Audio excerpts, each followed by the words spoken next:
Hi, everybody, and welcome to episode 163 of the I Rock Knits podcast. Today, I have a guest, and this is Sam Haroldson Furst, and she is the yarn dyer behind Lavender Lune Yarn Co. here in Minnesota. And I'm so excited to have Sam here today because she and I are going to be some featured guests at the Up North Fiber Retreat that's happening in January in Bemidji, Minnesota. Now, that retreat is being put on by the ladies at Knitting Up North, the podcast, Jen and Karina, and they have a wait list because the event is full. But I just want to get that up there up front, that if you want to put your name on their waiting list, that would be something you could do. And Sam's going to do a little session up there, and I'm going to do a little session, and we're having a knit along. And so I wanted to have Sam on the podcast so we could talk about May's shawl and her lovely yarn a bit before that event happens. And everybody, even if you're not going to the fiber retreat, everybody's welcome to join the knit along and get some of Sam's lovely yarn. So welcome, Sam. Hello. I'm so glad we finally connected. Why don't you tell us a little bit about yourself? Like just, where you're at, Minnesota, a little bit about your family and your farm. You want to start with that? Sure. Okay. Sounds good. So I am just north of Brainerd. I'm in like the Brainerd Lakes area. I'm about 20 minutes north in Pequot Lakes. A lot of people know that as kind of like where they come in the summer to vacation. Yep. We were previously in Pine River, but now we're officially in Pequot Lakes because we moved to our farm, which was actually 2 years ago yesterday is when we moved into this new house. It's been 2 years already. It's a little wild to think that it's gone fast. So we live now out at the end of a road. It was a minimum maintenance road, so like it was not passable in the wet season, in the winter, but that's all been fixed. So we're at the very end of a road. We have 40 acres. Sorry. Yeah. But did you have to fix it? No. The road? Like, did you have? Oh. No, the township. Yeah. Because there actually was a family that moved in just next door, kind of too. So there's two families up here now. So the township, like legally for emergency services and things like that, needed to create a passable road. So that was one thing we did. We did have to pay for electricity to get out here, though. Oh. That was huge. You're not that kind of homesteader. No, not like lantern. Right. I didn't think I could, make a dye studio with the electricity I needed work on, like over a fire. Flame. Yes. So yeah, we live out here now. It's my husband. I've got 2 girls and 2 boys. The girls are almost 18. In 1 month, she'll be 18, and 16, 14, and 8 is what the ages they're at right now. Wow. Yeah, getting big really fast. But yeah, we live out here. We've got 4 horses and a mule, and I'm guessing around 35 sheep currently. Yeah, because you had no sheep when you moved 2 years ago. Right. Yep. That was your plan. Well, the initial plan was we needed space for the horses. So, but then people said to like help with, making sure that your soil stays healthy, and like pasture rotation and stuff like that, that actually cattle or sheep would be a good addition to the horses. Okay. So obviously that was like a no-brainer to go with the sheep at this point.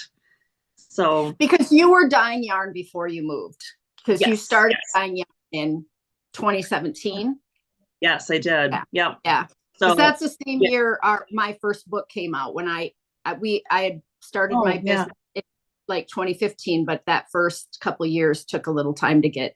So we've kind of been in the business for about the same amount of time. Roughly. Yeah. Right. Yeah. So I was dyeing about 5 years before we moved, 5-ish years before we moved out here. So yeah, this was an opportunity for me to be able to, make an office space for myself and make like a dye studio space. The previous house, it was just all like in the basement. And then I didn't have like a real office either. So in terms of like, labeling and packaging and all that other non-dyeing stuff, I kind of was just doing it wherever I could find, the space in the Yeah. house. And so it was everywhere. So it's nice to kind of have my own space to go to now. And it's separate, So it's you still built attached. you built the house, and then did you build Yes. a barn as well for the Yeah, horses, or like yep. a lean-to? What do you have? Yeah, for the horses, we built basically, it's kind of like a lean-to. It's not enclosed fully. It's three sides because we do get a lot of wind. So they definitely needed, shelter of some sort. Um, so yeah, we've got the lean-to for them. Last summer was when we built the barn for the sheep because we did need more of like an actual enclosure. And then we actually have kind of a smaller like lean-to for the sheep as well. So it's kind of just that process of like, Yeah. adding things as you need them and as you can. Yeah. So is your dye area in your office in the house, or did you have like a building right outside the house? It is attached to the house, but I do have to walk out of the house through the garage to get to the studio. Oh, okay. When we were building it, the architect had asked, do you want a door like through the laundry room that would be like directly in there? And I said, no, I want it separate. I want to have to leave the house because I know things would just, filter back into the house. And I just kind of wanted that separation a little bit of, home and workspace. Yeah, So, absolutely. and then I do hope to have like an open house. I'm kind of hoping, people have asked me for, a couple of years already of like, are you going to have an open house? So, I keep thinking like, yes, like the fall and then the spring. And so I'm thinking this spring I'll do an open house, but then this way too, people can come in like directly from the outside Yes. Into the space and not have to go through the house and things like that. Sure. So you're a knitter and a crocheter. Yeah. Yeah. Yeah. Definitely more knitter these days. But yes, I can. Yeah. So when did you learn to, because you learned to crochet? I just read on your website. I mean, so yes. I was like, well, I should have some knowledge of her background. That you started when your first one was born. You were kind of crocheting little things. Yep. That's where Lavender Lune kind of started. It was my 13-year-old. Did I say 14? He'll be 14 soon. Okay. It was when he was a baby that I picked up crocheting. I had learned how to knit, when I was young, and that made sense, but crocheting never made sense. And my grandma was one of those that made those giant doilies with the really thin yarn and the little tiny hooks, and like that just never clicked in my head. But then when he was born, I just kind of decided to, pick it up. We had YouTube then, of course, which was so helpful. Apparently I'm a visual learner, so that was helpful. But yeah, then I started that business where I was making like crocheted like cowboy booties and hockey skates. It was really popular at that time to dress up your newborns for newborn photos in these things. So, and I did actually write a couple like crochet patterns in around that same time even. I've not written any knitting patterns, but there was some crochet items that I like needed as part of like my sets. So I made them. But yeah, so that was kind of where it started. I got into crocheting and then that, kind of took its turn. And then that was after we moved up here that I picked up knitting again. That was when I decided to really figure it out and do something bigger. Okay. So when did you decide to start dyeing yarn? Yep, I'm coming up on 8 years of dyeing yarn. So, 8.5 years ago was when I guess I decided to, that was just when everything all of a sudden came to me. All the, the indie dyers and all of the what we're in now, really just showed up in my feed and on my YouTube, all of that. So, and I always liked tie dyeing as a kid. Oh, okay. that just was something that I always looked forward to and I made time to do, and I'd love to do that. Um, but yeah, so I just thought, I don't know, like maybe I'll just play around with it. Obviously, I've been, kind of a creative, artsy, craftsy person my whole Yeah. life. So I just thought I would give it a try. And Did you take a class? no, You did you no, go to someone's studio and say, "Will you mentor me for a moment?" Anything like that? no, Or did you not, just start like with Kool-Aid in the microwave? Like, different people yeah, start different ways, right? right. No, I don't think I ever did Kool-Aid. I'm trying to think. I think I just sort of dove right in. I had come across, You bought like some acid dye. No, you dyed with plants and stuff from, yes, initially, yeah, yep, yeah. initially I did Okay. do some I of the did read natural that. dyeing, but we were like in such a forested, pine needly area at that time. So there was Mhm. so much of like the tannins from the pine needles in our water and everything. So it just turned everything brown. Like I couldn't get the colors that we know are possible. And then it So also, it could have been Brown Loon Yarn Company. that's right. That's right. I would have maybe like with this Pantone Mocha Mousse thing, I might have really fit in really well with that at that time. What's your palette? It's browns. It's browns, tones of Just brown. browns. Yeah.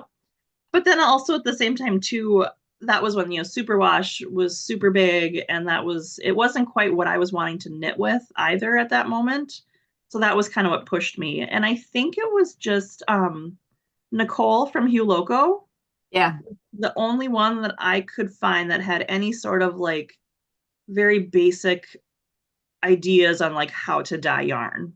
Okay. She she had done some really basic videos a long time ago, and that was kind of where it started, I think, Okay. with just, kind of learning how to do it really. When you first started dyeing, did you think it would be a business because you'd already had some of the other business stuff, right? So you were kind Right. of going to do Yeah. that kind of on the side. What you weren't just dabbling, probably, right? I It mean, was you dabbled, but you kind mhm, of had an intent, I a assume. little bit. But I also like didn't, I don't know, like want to set myself up for failure or something either. So I just really in my head made it a thing of I'm going to do this for fun. I'm going to do it because like I'm interested in using it. I'm going to do it for fun. I'm not going to worry about trying to sell it or get it out there in the world, because if it doesn't take, I don't want to be bummed or whatever that it Yeah. didn't. Yeah. And that was the same time that I did start my midwife training too. So I did kind of have Okay. things that I was Wow. juggling. Yeah. Um, Yeah, I knew you did that, but you could talk a bit about that. Just let yeah. people know. Yep. That was something. So about the same time that I started dyeing yarn, I did start working I was training to be like a home birth midwife. I was doing the apprenticeship route where you basically, just are working with a midwife and Yep. learning, all the things. Few years in, I did have to make a choice because they were both taking up a lot of time, and I just couldn't, with having the four kids, I couldn't do it all. Yeah. And at that point, obviously the yarn was making money and the midwife thing was not, because I was still in that phase of just learning. Yeah. So you're not making any money at that time. So I did kind of take a step back and just worked as her assistant for few more years, which then I did get also paid to be, Yeah. you know, Yeah. working as well. Yeah. But then I was trying to think, it's been 2 or 3 years that she moved to Washington State. Yeah. And that just kind of was the end of my midwife Yeah. stuff for the time Yeah. being. Yeah. I don't know that I've got, the time for it currently. I don't, the idea of getting up in the middle of the night in winter um doesn't sound that In exciting. northern Minnesota. Yes, yes, there was many. Getting up in the middle of the night in winter in Texas would be a little Right. different. Exactly. Exactly. Yeah, it was like there was many mornings where it was 25 or 30 below that I like, had to get up at 2:30 in the morning, Yep. Yep. and so but yeah, I just didn't really, there wasn't a lot of other opportunities around. I wasn't really finding my place. It's a very unique relationship that you grow, in that situation. Yeah. Um, it got to a point like where we could basically kind of like read each other's minds. Like I knew what she was needing, I knew what she was thinking. Yep. But that took, some years to create. Yeah. And so I just haven't really found that space Yeah. again. I Yeah. don't know if it's totally out of my life forever, but um right now it's not a part of my life. Yeah. Yeah. Let's talk a little bit about your yarn and your yarn bases and some of your yarn colors. That would be great. Sure. You do semi-solids and variegated yarns and all the things. You've done speckles and Yep. you have a bunch of yarn bases. Yeah. So do you want to talk a bit about those? Okay. Yeah, like when we started, again, it was because superwash was so big and the speckled, highly variegated. So that was definitely where I had started. Um, I really, that's kind of where my heart is still. I love speckling. I love layering colors. But then like the last couple years, I think just with more of the shift of what people were wanting to use, kind of was what sent me into creating finally kind of like a semi-solid tonal collection. So that's kind of where I say like I've been sitting for the last couple years now, is kind of in that space. Yeah. But of course, like this time of year, you always start thinking to 2025, and I'm already like, maybe I should go back to some more variegateds next year. I haven't created a lot recently, so maybe it's time to. So I don't know. Yeah. We'll just see how the wind blows me. But so yeah, I kind of do it all. I love doing it all. I have really shifted to a lot of like non-superwash bases. I think with the addition of the sheep. Um, I've got Shetland, but they are fine fleeced Shetlands. So when people hear Shetland, I've had people say to me, "Oh, I can't do that," and I was like, "Why?" Like, it's like it's too scratchy. It's not, it doesn't feel that great. And I'm like, okay, so you're thinking of a certain brand that is not that nice. But these fine fleeced are really nice. They are, micron counts in terms of like softness is similar-ish to your merino or your cormo or your Ramboillet. Yes. So you have to educate. You have to educate. That's exactly right. Yep. So when I hear people say that, and that's why a lot of times, like in my, promotional stuff, I'll always say that they're fine fleece Shetlands because there is a difference. And they are also, I am now breeding, there's a standard that was made in 1927 of like what, a Shetland is supposed to be and what it's supposed to look like and yada yada. Because there definitely is some out there, and I even have a couple of them that don't have the same kind of fleeces and things like that. So yeah, I'm like, I make a point of that, and I educate people on that, and until you kind of start getting interested in sheep breeds and like what's different, about all of them. Yeah, you're just kind of like, okay, that's cool, whatever. Like that you might not take in that information. I did actually grab a skein. So like right now, like I've got this in. This is just an undyed. This is a natural Shetland. I only have 9 skeins of this left for now. This is from this year's clip that we did in the spring. Which I actually, all the Shetlands I hand clipped this year. Oh my gosh. I didn't know that. Yeah. I don't know, because we've got more, coming in next spring. I don't know if I'll do them all again. But they have, again, they're kind of a unique, there's a point in their fleece where like last year's growth will stop and new growth will start. And it's kind of a line that you can see. And that's where you want to clip Shetlands, is when that rise, is what they call it, happens. So it does make it actually really easy to just hand clip them. Are they patient about being hand clipped?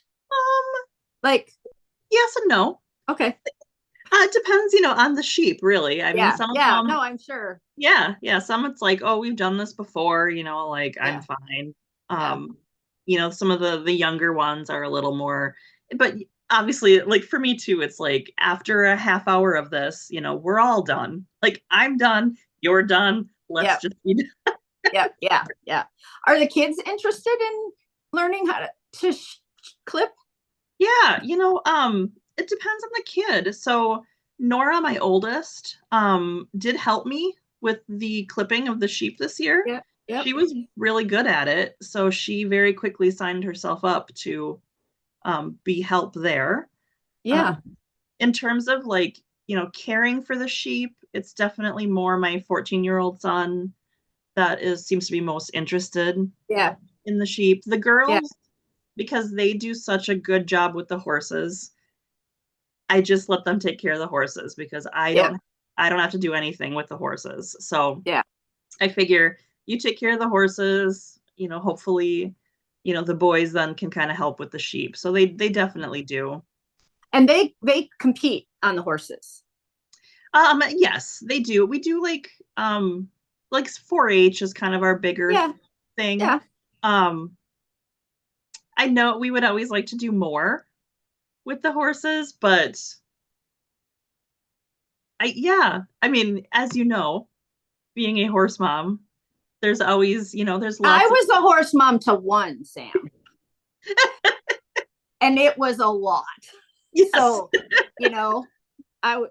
it was a lot of, we weren't living with our horses. So it was a lot of driving and sitting in my car, knitting and listening to audiobooks while she rode for 3 hours every day. Right. Because I had to drive for, sometimes she was close. Many times it was far away. There was no option for me to go back home and then go back. Right. So, and then we competed, and that would be a whole weekend, once a month, entire weekend, bringing the horse, loading up the horse. I mean, we were part of a community of people that went together, but there were many times where there were no Eichelberger vacations because the horse shows were what we were doing. Right. Exactly. Yeah. I know she would, like to be able to do more, it's expensive. It's expensive. I mean, the whole thing. Like, hey. Yes. Don't even get my husband started on hay. No. So, and sometimes, what she we thinks. We loved doing it. Horses. Of course. Right. Yes, of course. It's one of my favorite things to do. But, sometimes like what she wants to do and what maybe her horse can do are, different things too. Like, her interests have changed. Like she's kind of been thinking about, reining. I mean, she does 4-H stuff, but then also, I think her horse really wants to be more of like a hunt seat English horse. Yeah. He's not a gaming horse. Because I get that, because Kyle was a reiner and we went through 3 horses in her time because she got better and the horse needed to get better. And has she reined before? No, she hasn't. It's just one of those. She should come down and stay with me sometime and go down to Nettie, who trained Kylie. She's 20 miles south of me. She could stay and she could go down for a few days and rein on the horse down there. I mean, honestly, I'm being, I edit this part out, but I'm being honest. I mean, Kylie's not here. We have a house with a bunch of bedrooms upstairs and no one lives here but the 2 of us. And, and so it wouldn't cost her. And then she could contact Nettie and I'll give you that information. And nicest lady, nicest farm. Cool. And it's just 20 miles south of us. And then she could come for summer or weekend or we could set it up. Be fun. That would be cool. Because she could try it then. That's what we did. Yes. We met someone. They're like, would you like to try it? She tried it for a number of lessons and then she's like, yep, this is for me. And that was, and we were renting a horse, just to, for a while until, So, but if she's interested in it, That's an amazing community. Kylie learned so much, and horses can teach so much, and which you understand, but Yep. that's really cool. Okay, let's talk a bit about your yarn bases. Let's go back to, you've got fingerings, DK, bulky. You do a lot of kits. You do a lot of sock kits. You've got several going on right now. I wrote them down because you've got the Woodline skies, the snow flurry, the springtime in Paris, all up on your website. So you've got some sets, subscriptions. What do you call them? They're all actually, that's one of each of everything kind of. I do subscription clubs. I've done those for a couple years. I have that's been kind of a learning process. I have learned, the best way to handle those and work with those. So the ones that I had previously have now ended as of this month. But then we will be starting some new ones. So just options for people. I do have like sock sets. I always like to get into like DK sock sets as an option. Yes. So I've got one that I just started taking pictures because we are kind of in the middle of a field. We've got, a tree line all around us, but it is kind of bigger and open for the pasture. But the skies, like when the sun sets at night, or, in the morning too, like it's just, I go out there and I just stand and I just look at it because it's so many colors. And some days it's like bright magenta, which I'm like thinking, how can the sky be that color? But it is. Yep. So that's kind of my inspiration for that one. And then I am doing one, also a subscription club based on a band, which is kind of, I think that's going to be kind of a smaller group of people, but people that have that niche. That's right. Yes. And it's for me, it's going to be like the really fun experimental club where you get to pick like your weight of yarn, but your base is going to be different. So like there's going to be sparkle, there's going to be, superwash, non-superwash, tweed, depending on what the colorway is calling to me. Yeah. So it's really kind of like a nice grab bag. They're all going to be variegated and fun colors. And so I do that. But yes, of course, like, work with designers, such as you and others that, we create various things. The current thing is the sock set, which was actually a part of my holiday box. Yeah. This year. So Lindsay Fowler had designed the sock pattern. And then, of course, like everyone that got the box will get the pattern included with the box sock set. But of course, it's important for the designers to also open it up to everyone else as well. So I don't like to do anything that's like exclusive because I want to make sure that you guys can get whatever you can. So I got some sock sets in there. I have started dyeing actual like spinning fiber, which has been really fun. I've taken like some of my older variegated colorways and sort of interpreted them onto fiber and spinning fiber. So, it's a whole different thing. I love to see, it's a surprise as to how they turn out, which is part of the fun for me. I love surprises. So I like surprises. So that's really fun. So that's kind of where I've added in the spinning box. I did one that I'm working on right now that will be like a New Year's kind of box opening thing. But then I decided that it would probably be really nice to do like a quarterly, themed kind of spinning box. And then they'll each have some extra items in there that correspond. So, that's kind of some of the things that are in there now. I do have, I'm trying to think of what I got around me. I've got a new worsted base coming out this week. Oh. Yeah. This one I actually named this one something a little more extravagant than like fluffy worsted. I try to just keep my base names kind of simple. Yeah. It's hard as a consumer, it's hard to keep up with all the fancy base names. Yes. It is. I appreciate a good, this is DK. Yeah. Yes. Yes, to just be like, this is just like a merino DK or or sparkle DK. yeah, yes, or exactly. whatever. Yep. So this one I'm calling flocculent because flocculent means either looking like tufts of wool or having tufts of wool. That's cute. Yeah. And this is very, very much that. So this is one of those where there is a cotton core and then the wool, the merino wool is blown into it. Okay. Blown yarn. So, Yep. Okay. yep. So, can you hold it up a little closer? yeah. Yeah. Just so people can see the edges of the fluff a little. Yeah. There you go. Yep. So I've been working on it's a new Caitlin Hunter pattern that's coming out this week on it. I think she had some like wool folk that she had started her sweater in, but it's not available anymore. Oh, okay. So I had emailed her and said, I have something that might also work for that. So yeah.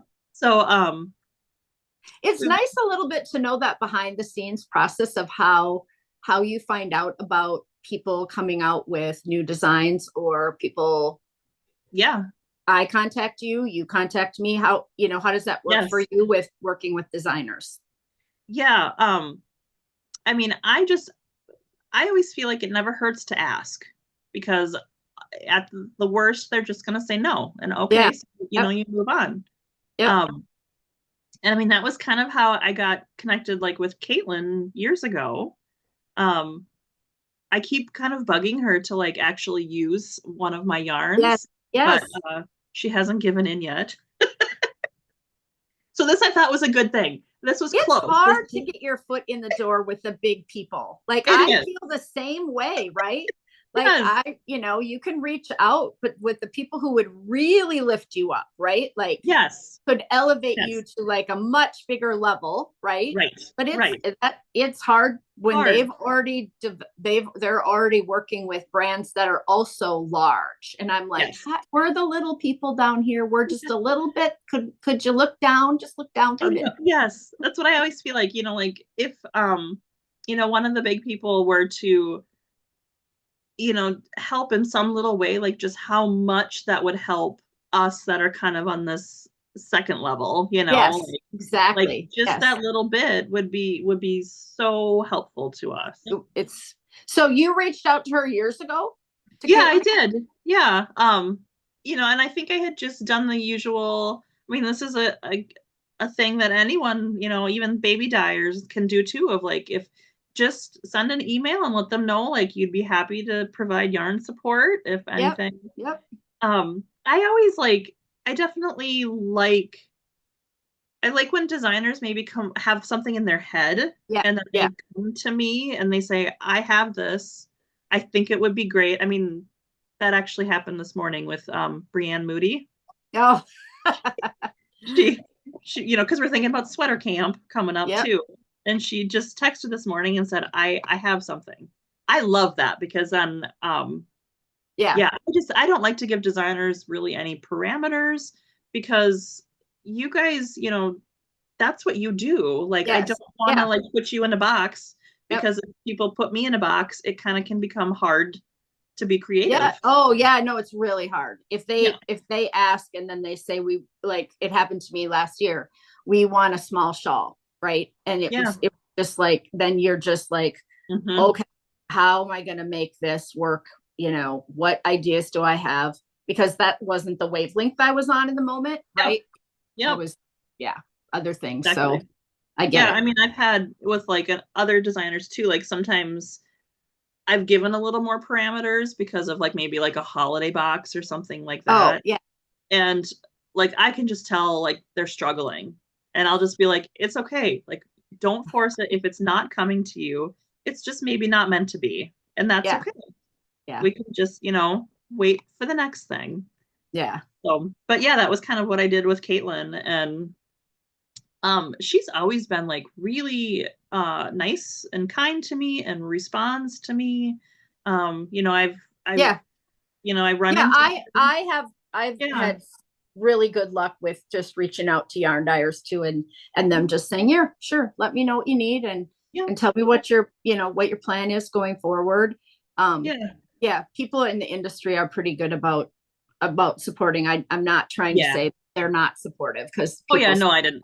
It's just a tough business. We're all working hard out here, and that's right, to be seen, and with whatever 8 million new patterns on Ravelry, and yarn coming out, everybody's designing, and everybody's trying to dye yarn. Everybody wants to be in the industry, know. Yeah, I agree. Does your husband, is he a part of your business in any way? He's in the business in terms of like my website. Okay. That's kind of, he was a teacher for a number of years, but now works for the school district as their technology coordinator. Okay. So that's kind of more of his wheelhouse. So he's kind of the one. And what district? Right now, where he's been is the Pine River school district. Okay. Yeah. When we moved up here, I wondered, because of the move. I wondered. That's the only reason I asked. I was just like, does he have to drive back to where you kind of lived before? Yeah, a little bit. Yeah, we were very close before to the school. And so now it's like maybe a 15-minute, but it's just back roads, and it's not a big deal. Okay. Yeah. Okay. That's what stuck in my head, is you had the move. Okay. Do you have some other yarn to show us? Anything? The Yak DK, which is what our shawl. Yeah. Oh, perfect. Let's talk about that. So May's shawl. Yep.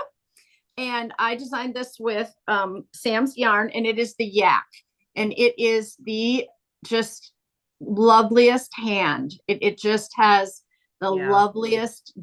There's some drapiness, but yet it's got some stability to it, and it has this braid along the top. So if you wear it like this, you're going to get that kind of cowl effect, and then that comes all the way down the edge, and then it's just stockinette going back and forth, and then you pick up and make. I can take it off. Pick up and make the bottom edge. I love that. And then it just slide border. Yeah.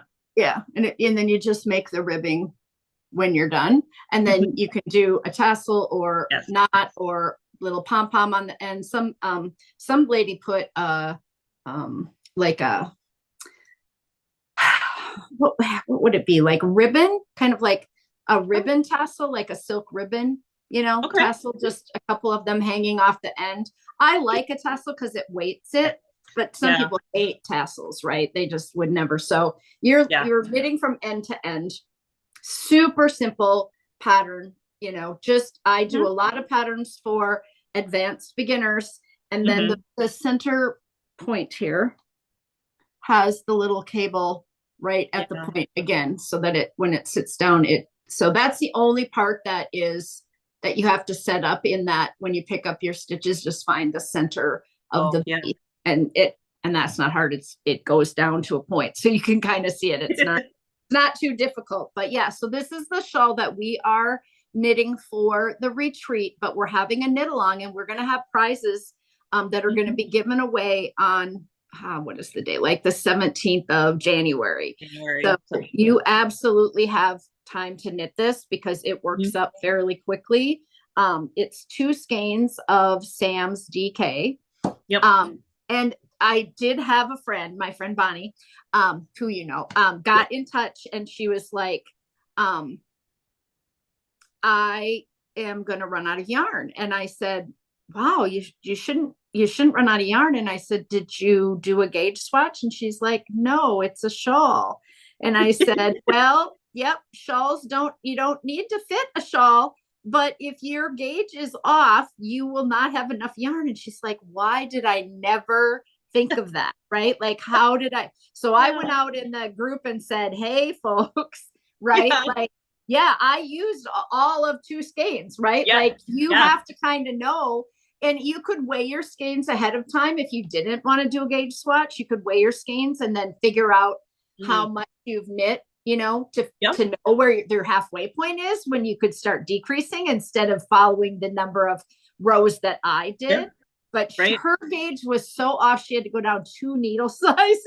Oh, really? And so she had to rip back. And I thought, the gauge is on the pattern, but I know people often don't do gauge swatches for shawls. So then I went back in, updated the pattern with the number of grams you need to do the ribbing, and updated the pattern, because with all these people doing the knit along, I felt so, and it was only one person, but I thought, if she did it, she's a good knitter. Someone else absolutely would totally be doing that and get to the end and be like, I don't have enough yarn, and now I need a whole nother skein for, which is just a bummer, right? It is. So, I hate that. Actually. Note to the wise that if you don't get gauge on any project, you're going to use more yarn, significantly more yarn. And so, her gauge was just way different than mine. So, but it does only take 2 skeins of DK if you knit it at my gauge.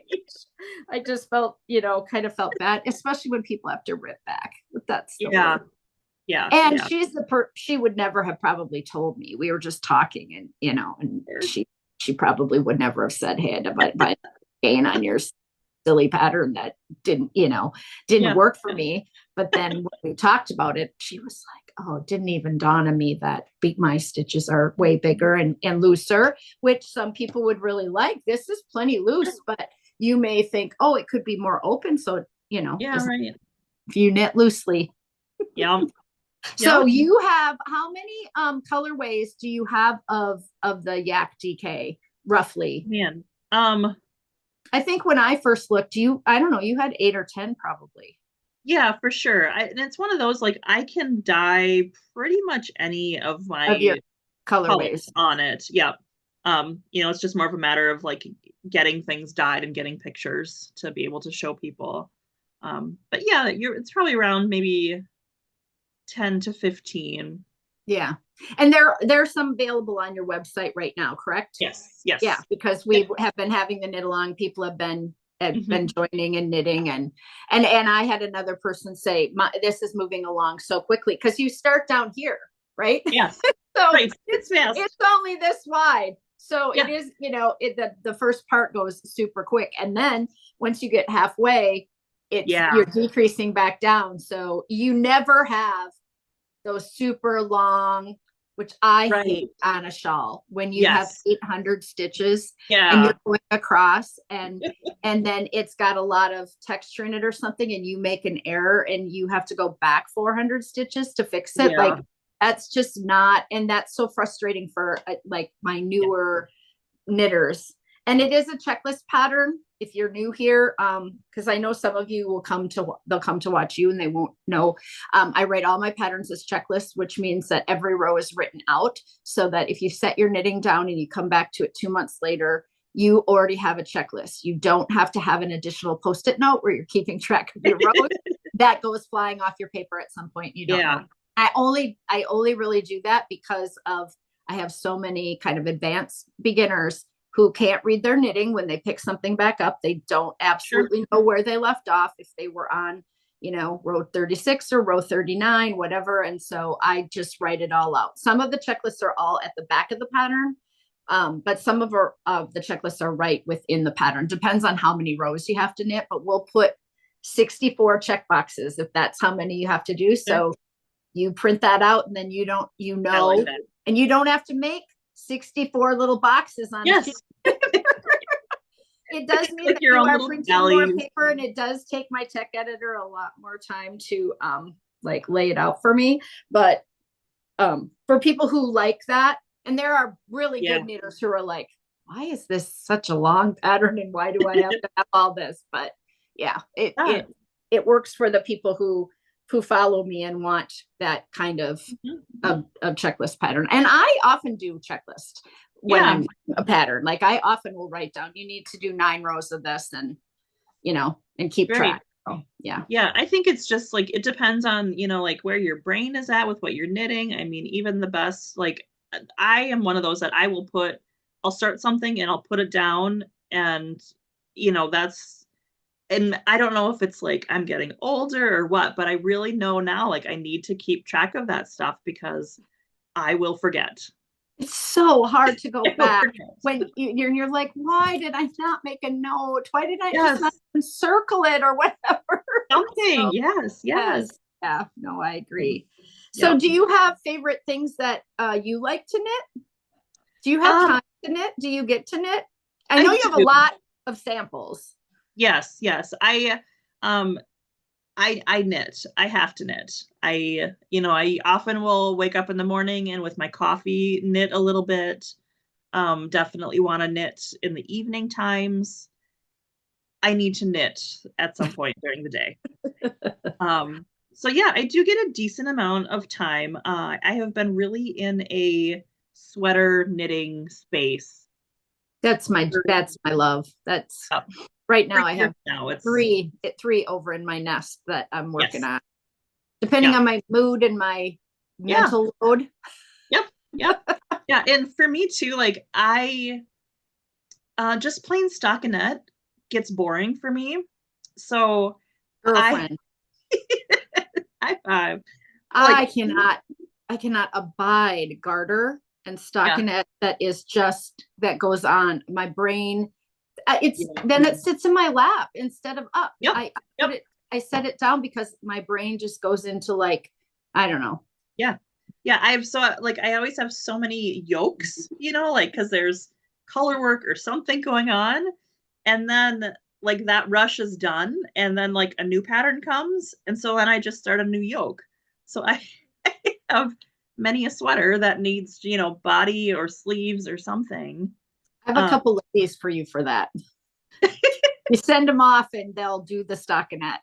I have heard, yes, I've got a friend who has said that she would finish sweaters for me.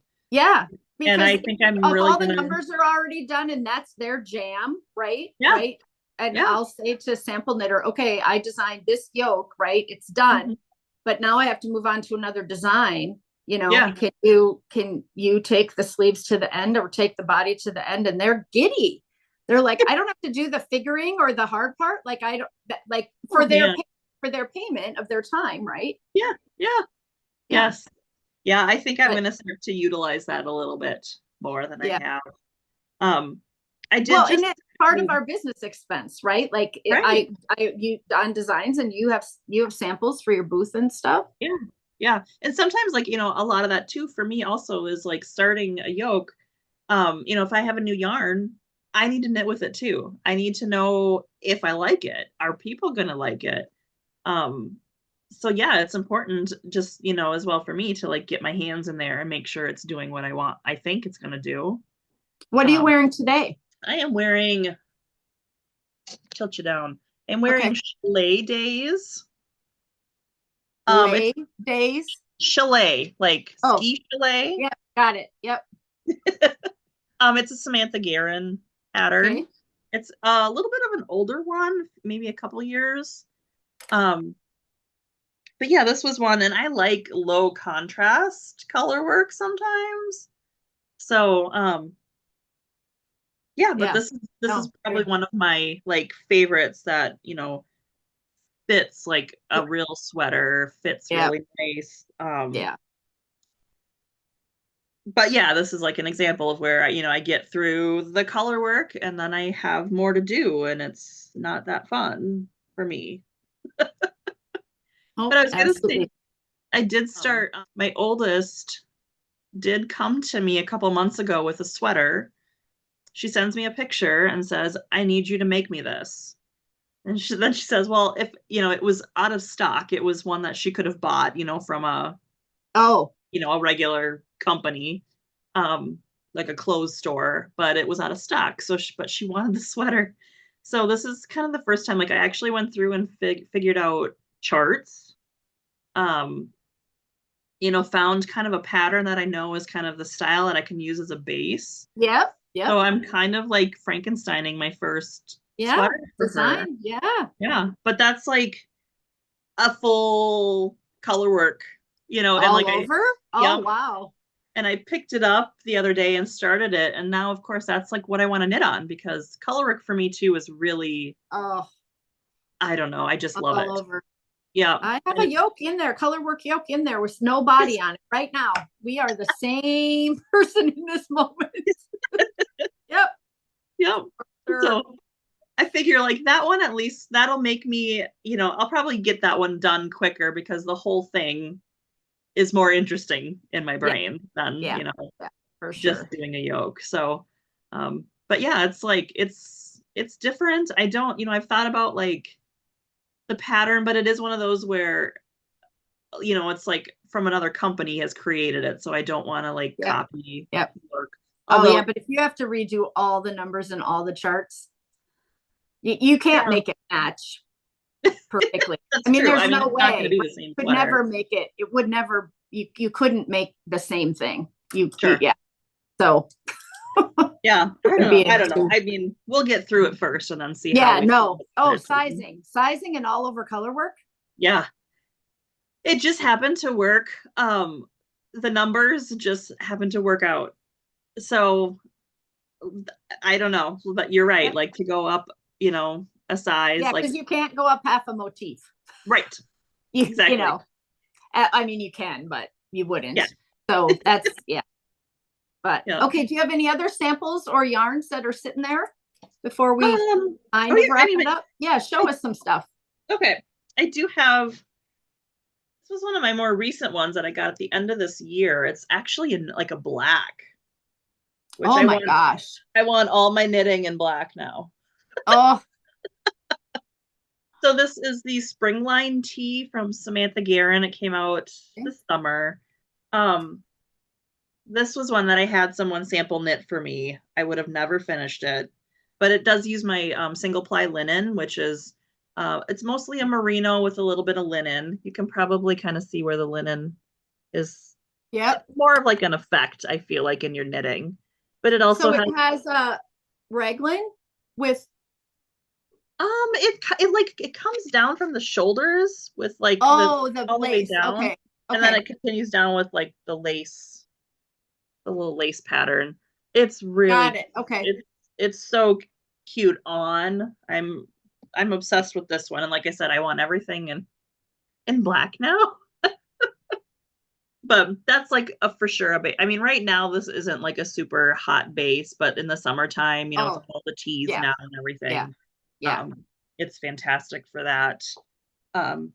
Ooh, and this is out of my color. Yeah, there we go. I am not generally a pink person. I say I'm not, but I think I do love pink.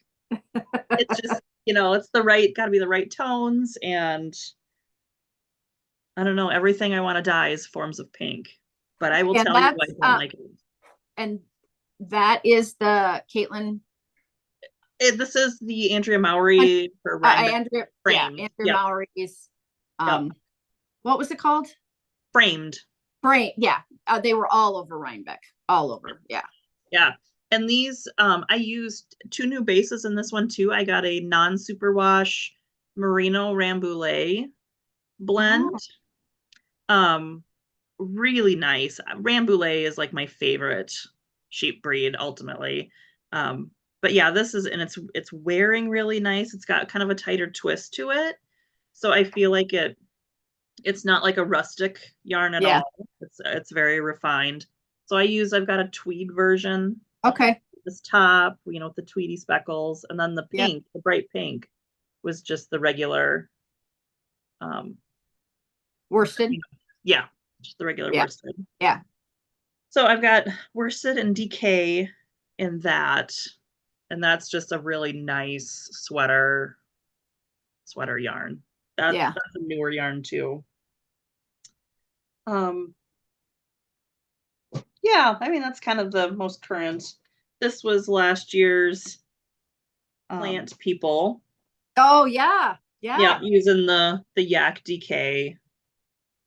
And it's just such a nice, and the Yak DK is also, it's a little bit of silk, a little bit of yak, and then it's a non-superwash merino. So it's another non-superwash base, but so soft. So soft. And that's by Brienne. Yep, that's by Brienne. Give her credit, Brienne Moody. Yep. And she's a local designer from Northeast. Yep.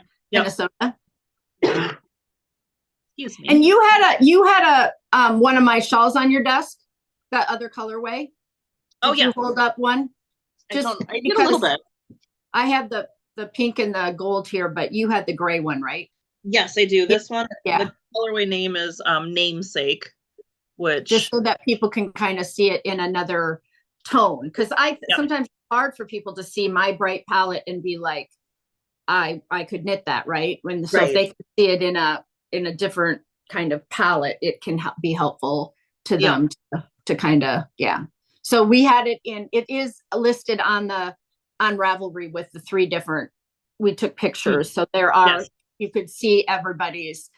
Bonnie's doing hers in like your dark green, foresty something color, and I think a couple other people picked that color too. Definitely. Yes. Yep. I know there was like a dark blue. Someone actually had ordered even a variegated color of mine. Oh, for sure. You could certainly do this in a variegated or a speckle and because it's just DK, and there's just this section of stockinette that could hold up to that pretty easily, I would think. Yeah, for sure. Yeah, and because it is a non-superwash, then colors too are just a little softer. Yep. Yeah, and kind of blend a little more together. Yeah. But do you have any new exciting things happening in 25? Like, where are you going to travel this winter? Are you at any events, or you have something you want to kind of shout out? What is where happening? People could see you or find you, or what all is happening? I mean, I've been scheduling and thinking and planning a lot of things. I know. Well, we're in Bemidji, and then we're at Sweater Camp, because I'll be at Sweater Camp too. Yep. So that's both in January. Yep. March. What was in March? Oh, in March, I am doing the Unwind Fiber Arts Retreat in Kansas City. Okay.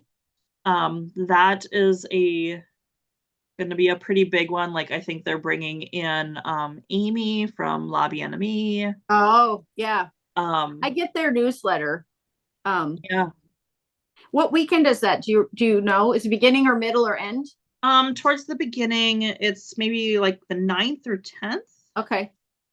Of March. I think there is 6th, 7th, 8th, 9th maybe in there. Okay. Of March. And I think there is still like tickets available for the actual retreat. Oh, okay.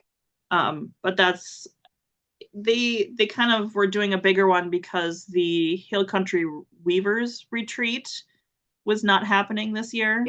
Yeah. So they were kind of hoping to fill that void, I think, a little bit. So there's, it's at a hotel in Kansas City.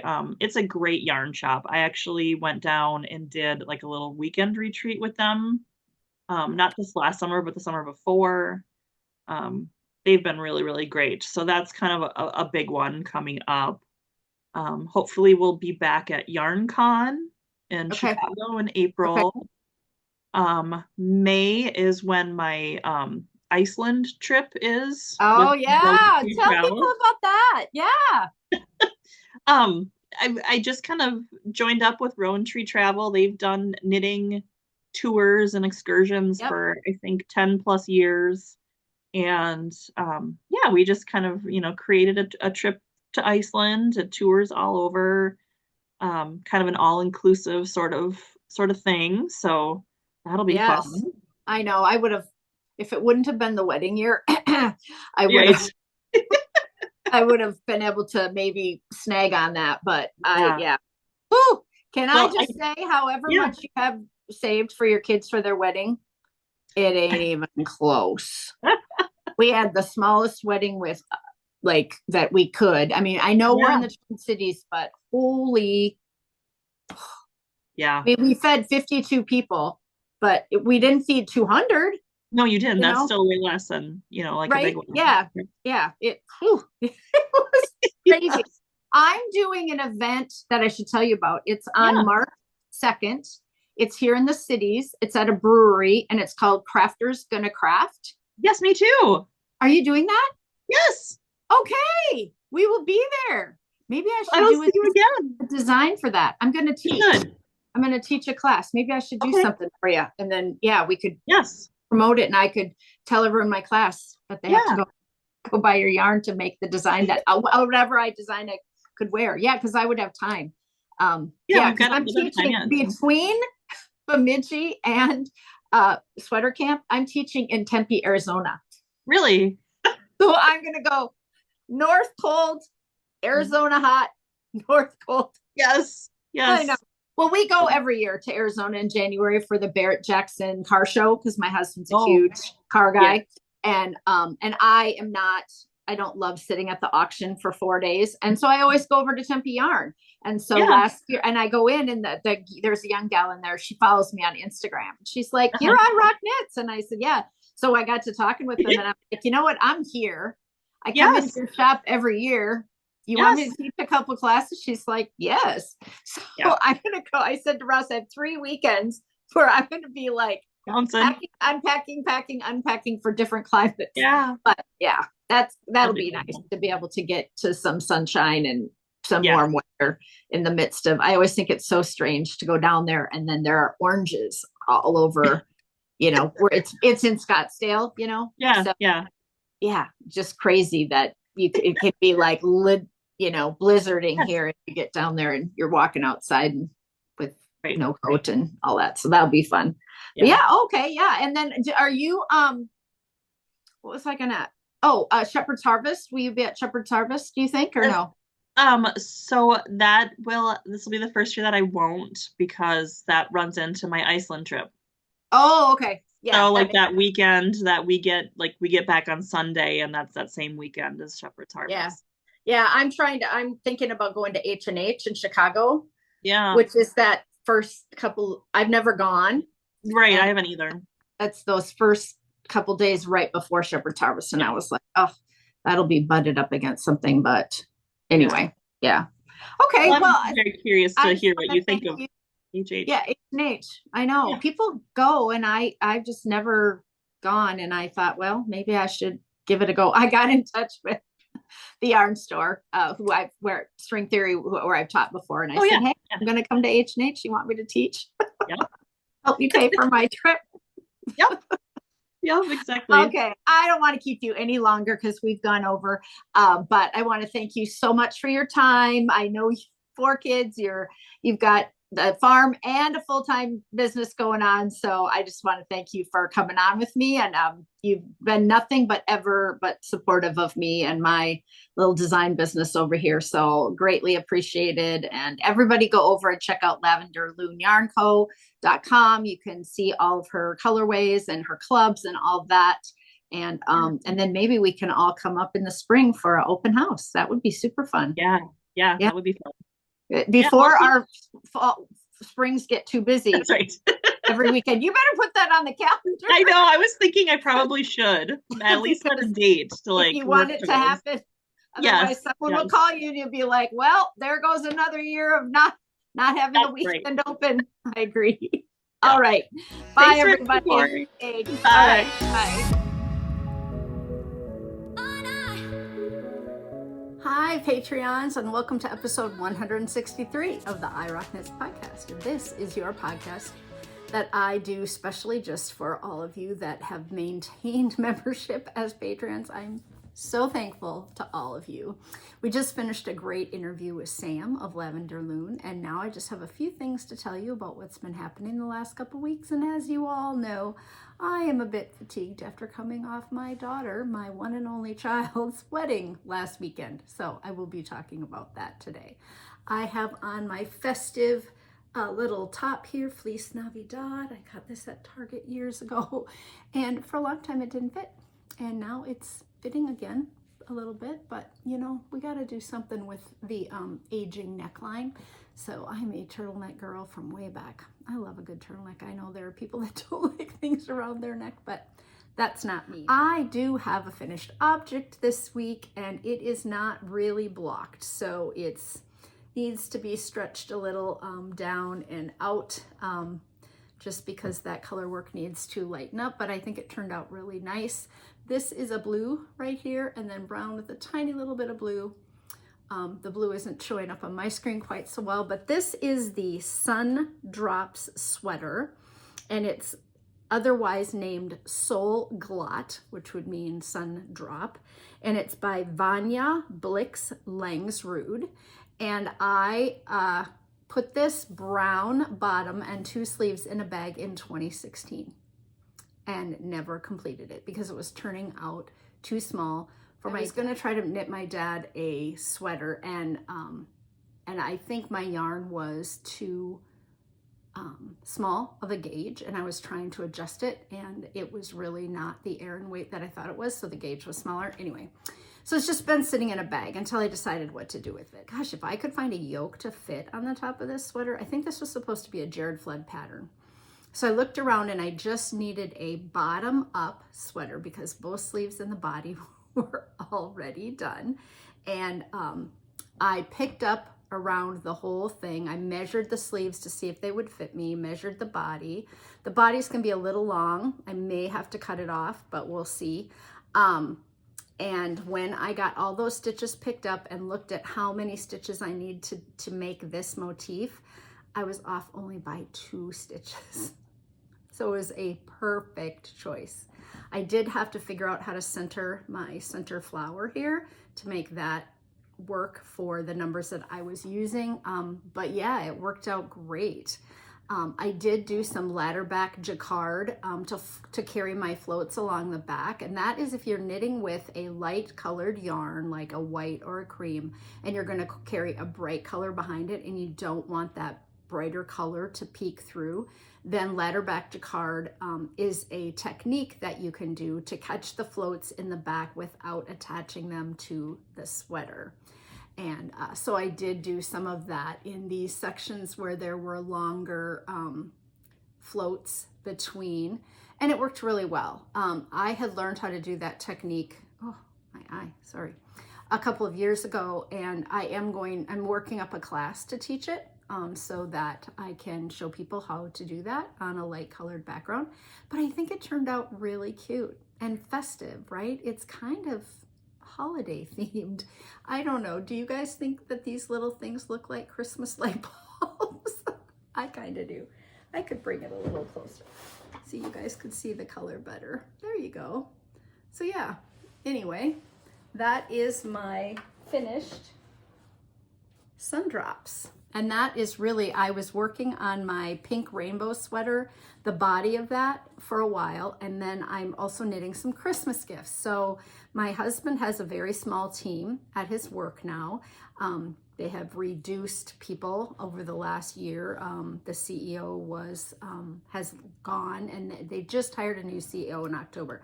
So now they'll be rehiring, but we are going to have his 3 people and their spouses. And the one that has a small child over for dinner on Friday night. And so last year I gave them each a hand knit item. And so now, right, that becomes a tradition. So I'm knitting the Ava, the child, hat. I asked what her favorite color was and what her head size was ahead of time. And so I got some purple fur yarn, that's really soft purple fur, and then I'm making a purple hat. And then I ordered a bunch more of that fur, and I'm gonna make a couple of just chunky cowls out of that fur for the 2 ladies. So that was what I was working on yesterday, and in the car, I've been knitting on that hat. And tonight the Vikings play, so I will sit, now that I have this off the needles, it feels so good to have a project that was literally on the bag tree for 9 years. Oh, almost 9 years, yeah. Anyway, so I'm just so glad it's done. And I do think I will wear it once I get it wet and blocked and dried. I'll try it on and see if I got the sleeves the right length. I just don't know about the body. We'll have to see. I have a little something to share in the Don't Tell My Checkbook section, although these weren't very expensive.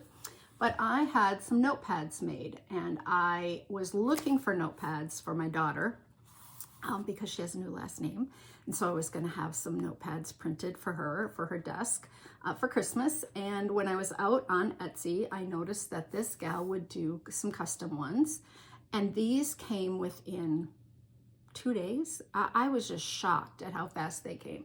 So I just gave her the image of an orange yarn ball and my name, and she printed lined or unlined in any size, 4x6, 3x5, 5x7. Like, it was incredible. So I got 2 of those. I think these cost me $11 maybe. They're very nice paper. It's shiny, it's heavyweight. Like, I won't use these for like everyday errands and things. I will use these to write people little notes. And then she had dogs, and maybe that's why I found this, but look, she had a little Bernedoodle puppy on her. So I had my name put on the top of these, of this one. But I thought if you're looking for a gift for a knitter and you want her to put something on, it might be a nice little gift for someone. I don't know that she can get them out before Christmas. I'm not saying that, but mine came really fast, like really quickly. I've had them for probably 2 weeks now. But yeah, I was shocked when they came in the mail. I haven't gotten Kylie's yet, and I ordered that from a different company because I hadn't found this place yet. So I haven't seen them yet. It's always iffy at the holiday time, right? Not that Kylie will care, but let's talk about book club. We have book club this week on Tuesday. So if you're watching this before December 17th from 5 to 6 p.m. and you have come to other book clubs and so you knew what book we were reading or have listened to the podcast, we are reading The Girl Who Smiled Beads. It's a story of 2 young women who flee from Rwanda and their journey and how they get to Canada.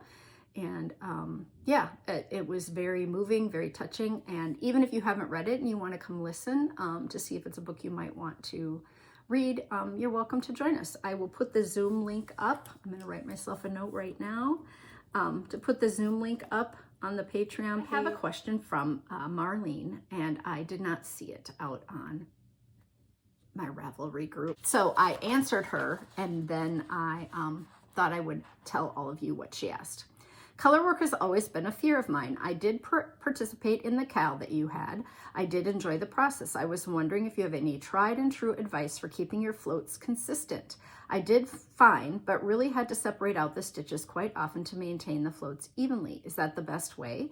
Or is there some other trick to keeping them loose and even? I really would like to continue with color work because the end results are so beautiful. I would like to have some more advice on how to do it effectively without spending so much time on the float tension. Am I asking too much? Thanks in advance for your help. And I told her, yes, you are asking too much, because when you are doing color work, you do have to manage the floats. It's kind of like cables slow you down. Color work can slow you down a little bit. You do have to push your right hand up the needle every so often, and you get better at that and faster at that the more you work the color work. So my answer, although not didn't have a lot of tips and tricks for her, was just one of practice makes you better. You can pick up your yarn on every stitch, and that is what Arnie and Carlos have a video on, and that's what they do. They like to pick up their yarn and drop it and pick up the next color and drop it. I always hold my non-dominant color in my left. So like for these tiny little blips right here of blue in here, I would be holding that in my left hand, because my dominant color of the row, the color that's used the most, is in my right hand. So so that the left hand stitch will pop forward more. If I would put that blue in my right hand, I would wrap with that, and it usually tends to pull it and be a little tighter. So I like to use, and I think most people that are worried about tension and yarn color dominance will hold the color that's used the least in their left hand if they're doing two-handed color knitting. But I do think that mostly it's just about getting the tension down. You can go up a needle size, absolutely. When you move from stockinette to color work, going up a needle size can help you maintain better floats, because that larger needle then around the stitch will pull the yarn to the back when it needs it and tighten up the actual stitch. but the float will be looser. So that is a tip that you can use too. I do teach a color work class where we go over methods of using your right and your left and how to wrap your yarn and trapping floats, but anymore, I don't trap my floats all that often.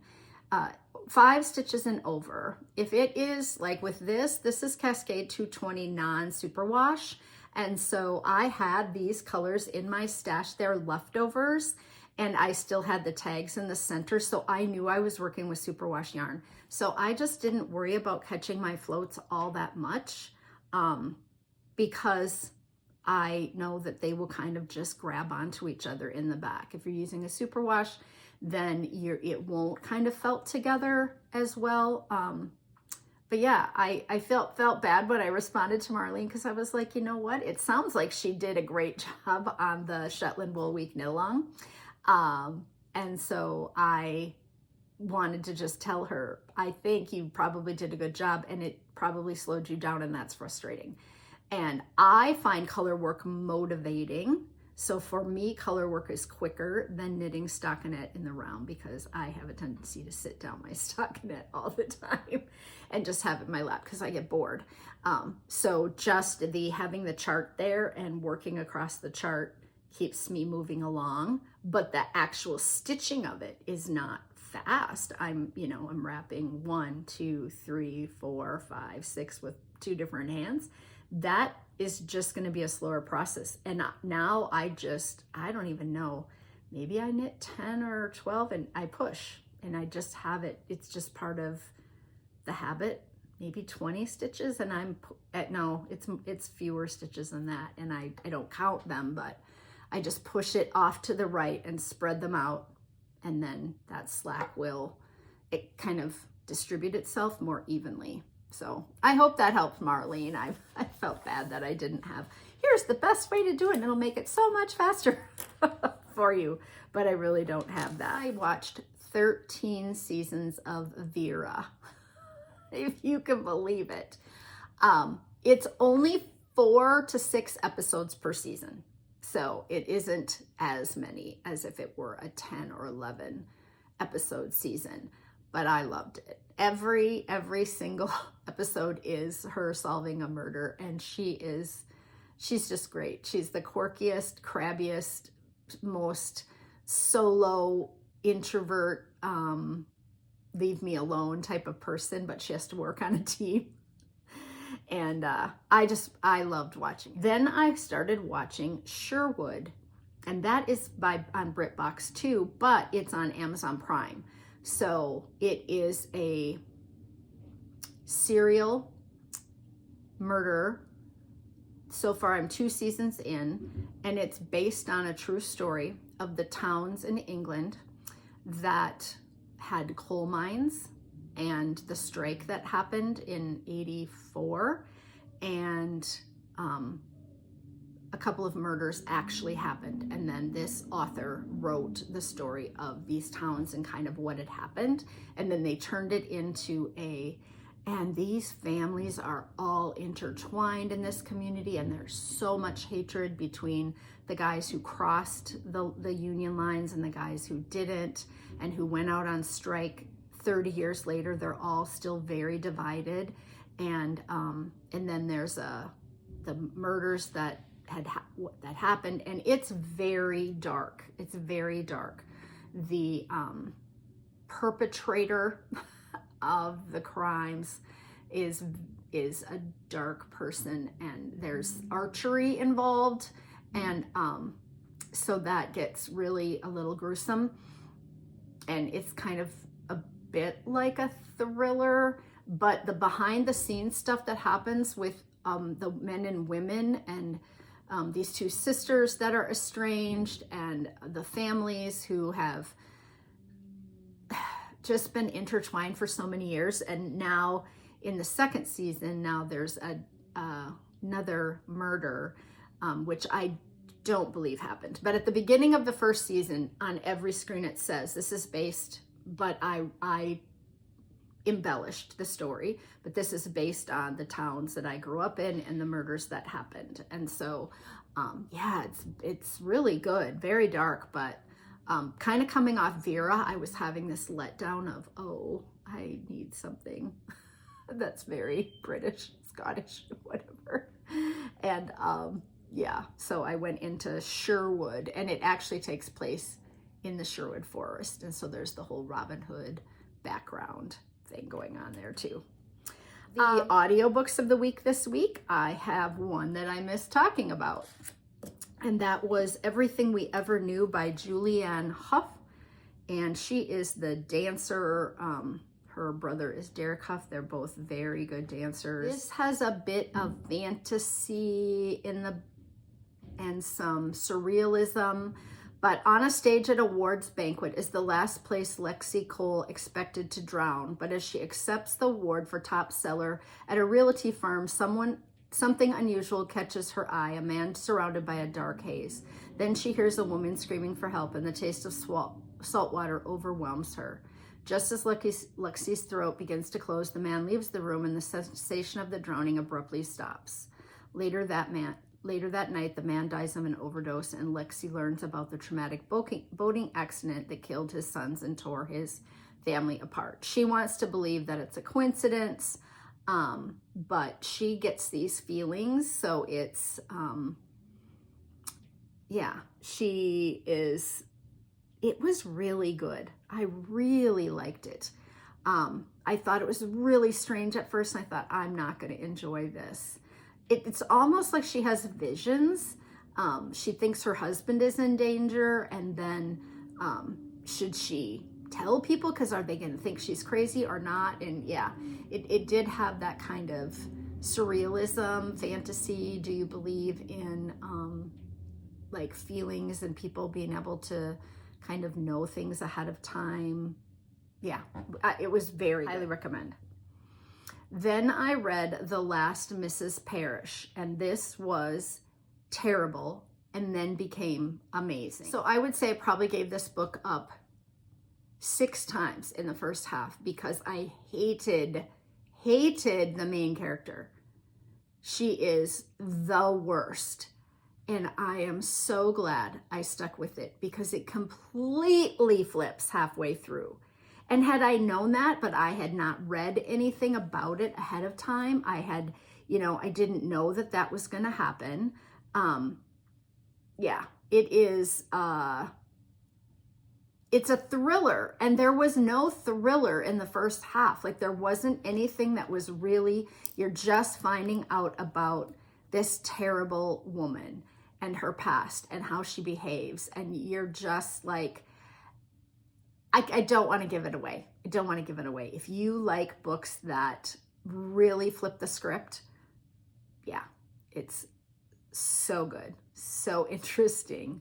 It was a Reese Witherspoon book and a national bestseller. And I thought, how did people read this? I guess I've been doing some dark ones in a row because then I read Dark Places by Gillian Flynn. Libby was 7 when her mother and 2 sisters were murdered in the Satan sacrifice of Kinnicky, Kansas. As her mother lay dying, little Libby fled their tiny farmhouse into the freezing January snow. She lost some fingers and toes, but she survived and famously testified that her 15-year-old brother, Ben, was the killer. 25 years later, Ben sits in prison, and troubled Libby lives off the dregs of a trust created by well-wishers who've long forgotten. And then there's this murder club that gets together that tries to solve mysteries and murders, and they don't think that Ben did it, her brother. And so they try to get her to go back in time, and because she was such a small child, and think about and then visit some of the people that were involved in their life at the time. And it's dark, but you're following this past secret situation. So not usually my kind of book again, but it came up in my Libby and then I just listened. And then the last one I just finished is the winner of the 2024 Penn Faulkner Award for Fiction. It's been longlisted for a bunch of other awards. The Ramirez Women of Staten Island Orbit Around Absence, When 13-year-old middle child Ruthie disappeared after track practice without a trace, it left the family scarred and scrambling. One night, 12 years later, older sister Jessica spots a woman on her TV screen in Catfight, a raunchy reality show. She rushes to tell her younger sister that this woman's hair is dyed red and she calls herself Ruby, but the beauty mark under her left eye is instantly recognizable. Could it be Ruthie after all this time? So this is when I first started listening to it on audio, I thought maybe it was a novel in verse, but I don't think it is. I haven't looked up the actual book, but there's nothing to preclude that this is written in verse. It's just the dialect and the way the narrator reads it, quite quickly and very punctuated. But it is the story of these girls in this family, and who have a lot of stuff going on. And then they're telling the story of how their younger sister disappeared and whether or not now they have found her.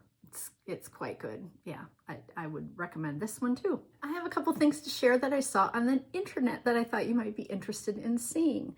There is a new darling knitted Christmas heart out by Knitting for Olive, and it is so cute. It is like a woven heart. I'll have a picture in, and I just think it would be so fun to knit those up for a couple of quick last minute gifts for Christmas. Although I don't know how quick it will be knitting those little strips. I'm assuming you make 2 pieces and then weave them together. But wouldn't that be fun? Knit up in like red and pink for the holiday, or red and green, or red and white, or for Hanukkah, blue and silver. Oh my gosh, I just think that is so cute. And then, you know, I have a hood that I put out, a hood pattern that I put out. It's my Great Bear hood. I'll put a picture in for all of you. And I have had some people getting in touch that they're knitting those for holiday gifts this year.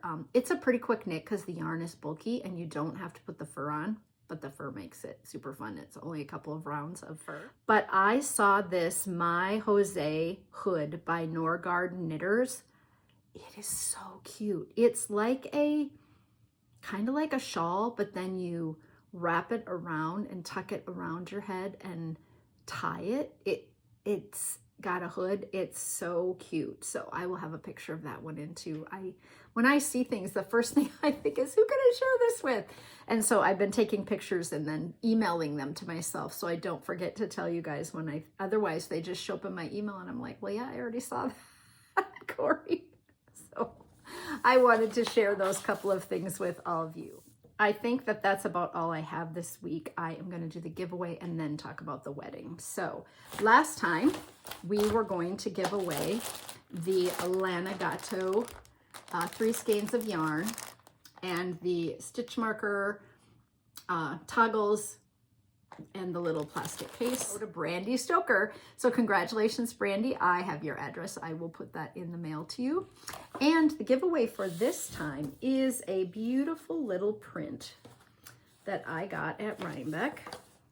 This is cute little sheep in a fall grove, and it is a very nice print, and I have it with cardboard here so that I'll protect it. But I would like you all to comment a comment this time, just telling me if you have any holiday tradition. Like, is there something, do you always get together with family? Do you celebrate holiday Hanukkah? Do you celebrate Christmas Eve? Do you make Christmas cookies? Anything about the holidays. And I will draw for that one next time and put that in the mail to someone. Let's talk just briefly about the wedding. I'm going to put some pictures in. We only have a few back. People were asking, where's the picture of you and Ross? We don't have one back yet. I'm going to ask my sister-in-law if she took pictures. She took a lot of pictures, but the photographer gave us like a really quick sneak peek and we got like 6 pictures back. It was an amazing day. Amazing. The venue was stunning. The flowers were gorgeous. I will have a picture of the fireplace up in the front and Kylie with her maid of honor. They had a couples weekend about 2 to 3 weeks before the wedding where they went up to church camp, which is where they met. They have 18 friends and 16 of them they met at camp. They are just a close-knit group. They play kickball together. And so they decided the best thing to do was to go up to camp. And Macy, her maid of honor, made banners and t-shirts for everyone. And it said Adams in the Pines on their green t-shirts. And they all wore them the morning of the wedding. They wore them that weekend too, but the camp name is Spirit in the Pines. And so she took the logo from the church camp and then made Adams, which is Stevie's last name, Adams in the Pines. They did outdoor activities, indoor activities. They played games. The kids came through big time. They played the 3 Goldilocks and the 3 Bears. They had a 2 hot, 2 cold, and just right game that went with the theme. And they were in teams of 3, and each team of 3 had a mama bear, a papa bear, and a baby bear. And there were rules for each person in that team for each of the 3 activities they had to do. So they had to go outside, and he gave them some type of lighter, and they had to start a fire and melt a wax thing and take a string and make a candle. And Kylie said her group never did get a fire started. After all their years at camp, they went in the kitchen and melted their wax, and their candles still turned out terrible. And so that was the 2 cold, because it was freezing outside. And so they had to do it quickly because it was quite cold outside.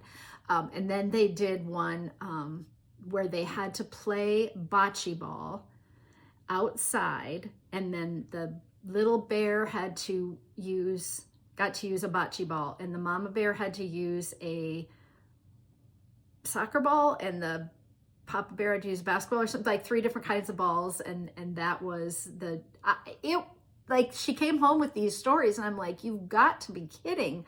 Like, these people, they play like kind of like a dating game, but they had cards where Stevie and Kylie answered the questions, and then the people had to guess their answers. And then, so they were involved. It wasn't just Kylie and Stevie, and then they got them right. And then they kept track, and the teams changed. So everybody had to play with everybody, which is always the way it would have been at camp. And the teams changed throughout the weekend. And so they kept track of individual points for scores. Like, and they're camp kids. They're creative. They like to play games. They like to be active the whole time. It was incredible this weekend that she had.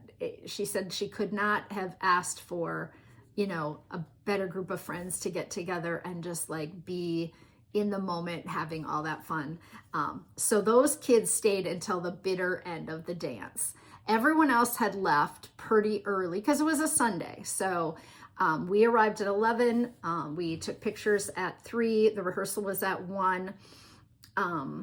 We did not have musicians until Friday morning because our musicians fell through, which is partly on the kids, but partly not. One of their friends who was coming to play the guitar, and the other one sings wonderfully. He did end up singing a song late that night on the dance floor, karaoke, but the friend from Pennsylvania couldn't come. They were sorely disappointed.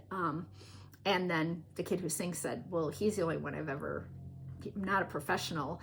I can't do that in front of all those guests. Like, I just can't do it. So we were scrambling. Ross was on the call committee at our church with a professional singer who is phenomenal. He's in the opera. He's a young man, but has an incredibly deep, beautiful voice. And Ross reached out to him and said, hey, I know this is last minute. It's the week before, but we have no one. And he said, I can probably make it work. And then he needed someone to play with him. So the music director at our church was sending me guitarists and different people to play. And I was contacting them, and no one was getting back to me. And so finally I went out and said on the internet, keyboardists in Minneapolis. And this site came up, and it's called thebash.com, and it's nationwide, and you can hire a musician. And I was shocked that that could happen. So I picked a keyboardist. The first one that came up, her name was Sharon, and you put in all your information, the time, the date, when you need to be hired. And then I put in the notes, we have lost our musicians for the wedding. it is, you know, at the time it was 10 days before the wedding. But now we are 5 days before the wedding, and then they send it out to 5 or 10 additional people. So you pick someone, but then you can choose who they send it out to, and then they can bid back to you. And she got back to me right away, and she says, I am booked all through the holiday season, but at 4:30 on Sunday, I'm available. And she was amazing.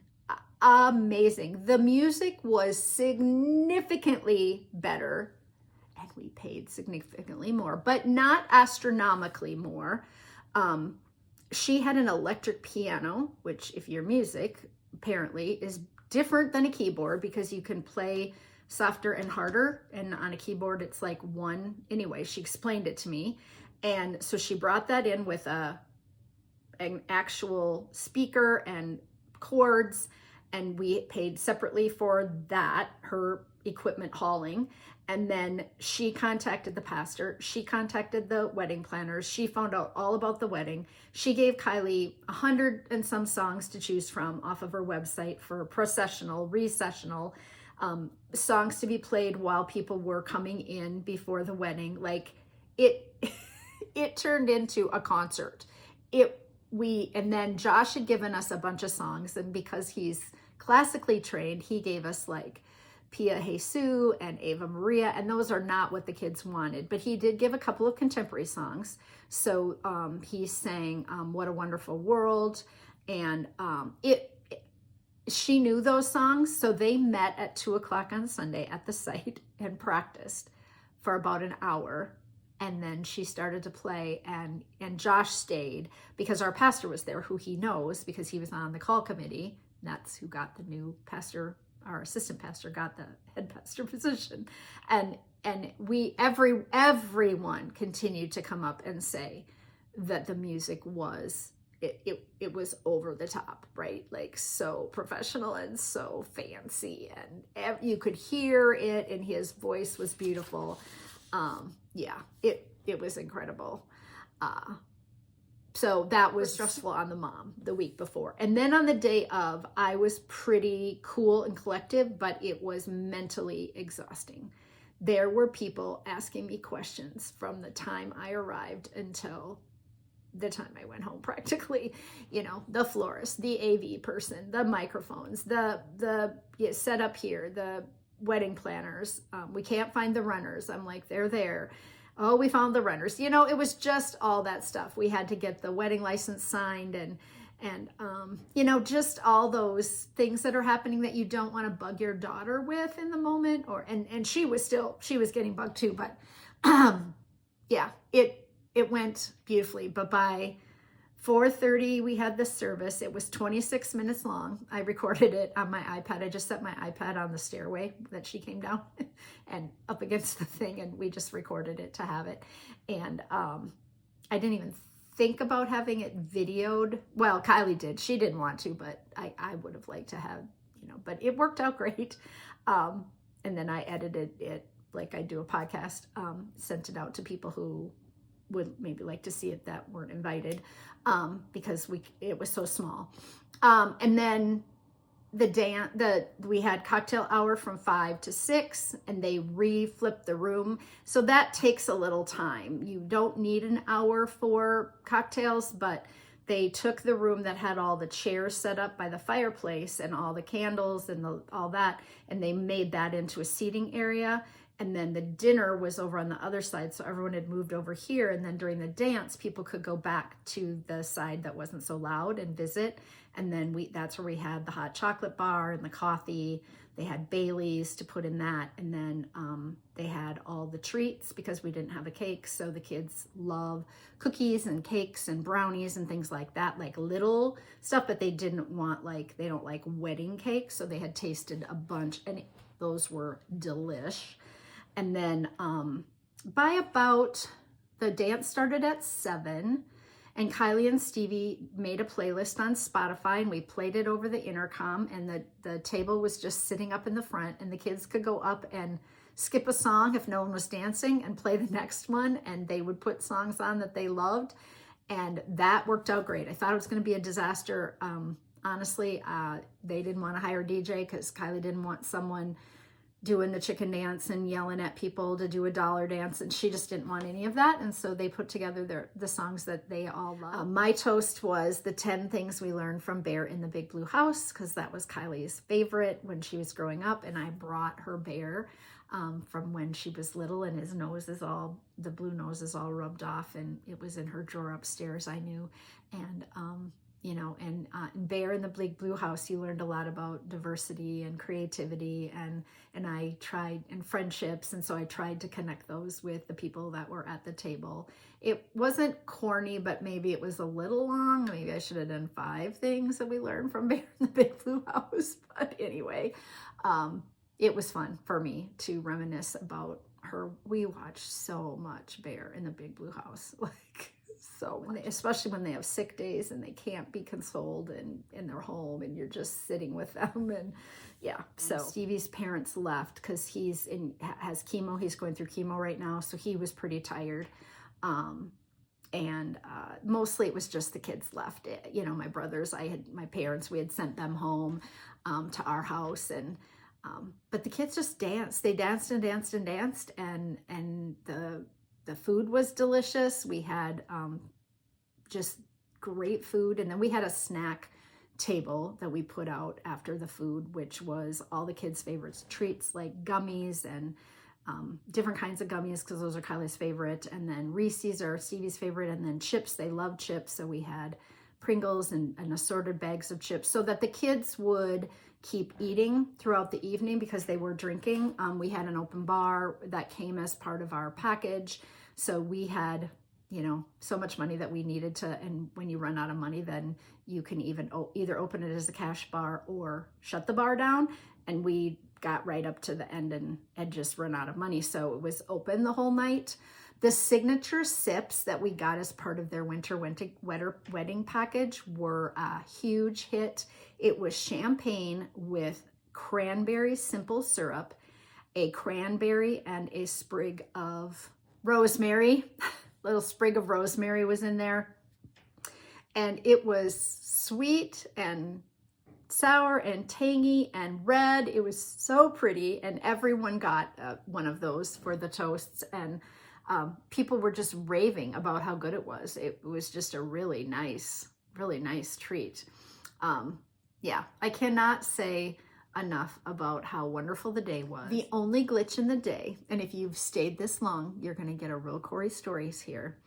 But during the wedding vows, my daughter, who is a speech and debate pro, right, and coaches speech and debate, during her vows started to lose it. And it was a great moment for us because we were watching her just in the moment really get emotional and seem to be so present. And Stevie had done so well. Her husband now had done so well. He got through his vows and he was worried, and she was not worried at all about any of the days. She was so chill. She was so relaxed. This one picture just shows her in all of her happiness.